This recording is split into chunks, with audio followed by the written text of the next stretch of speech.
around and we see today in our politics a rich white man telling working class white people that their problem is brown people. We need to understand the historical pedigree of that. That is symbolic of the entire history of race and class politics in America. The history of rich white people telling working class and poor white people that their problem are black and brown people. So beginning in the 1600s, that is what happens. Prior to about 1670 or so, there was no such thing as the white race, at least not recognized as such, called as such. That is not what people of European descent were when they were in Europe. They were English, they were Irish, they were Scottish, they were whatever they were. They were not white. Only in the colonies do we become white, and for a very specific reason, because in those early years of the colonial period, where you had white indentured servants, one level above enslaved themselves, and you had African-descended folks, some of them enslaved for life, others indentured servants also in the earliest years of the colonies, those people would often see their interests as being common. They all realized that they were being screwed over by the same landowners, the same elite. They fomented various rebellions like Bacon's Rebellion in Virginia, others as well.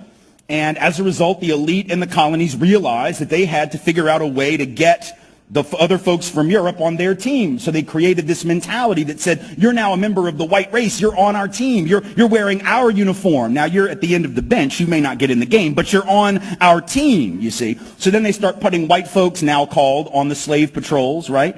Didn't really give them any land or any real power except the power to control people of color, which is why folks of color say, and they are right, that modern policing traces to the system of slave patrols and slavery, and we have to be clear on that because that's the history, right? So whiteness was created to divide and conquer, to create the notion that even though you might not have much, at least you're not black, at least you're not indigenous, at least you're not Mexican, at least you're not Chinese working on the railroads to build the transcontinental economy. You may not have much, but at least you have, as W.E.B. Du Bois said, the psychological wage of whiteness. And it's a trick that was played during the Civil War era on my people in the South, right? Rich folk, landowners in the South telling poor white folks who didn't own anything that they got to go out and fight to preserve the rich man's property in human beings. Fascinating. Why would you do that? Why would I go fight for your property?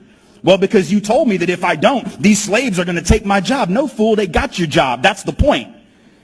If you got to charge $1 a day and you can make them work for free because you own them, guess who got the gig, Jack? Not you. So in fact, the system of enslavement was in the long run against the class interest of working class white folks, but they got suckered. Same thing happened in the union movement.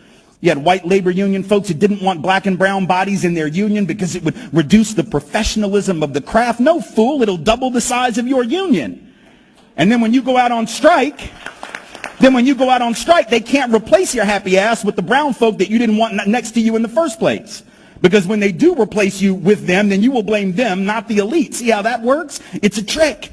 And it has worked for hundreds of years. It is working on some folk right now. And it is our job to resist that with every fiber of our being.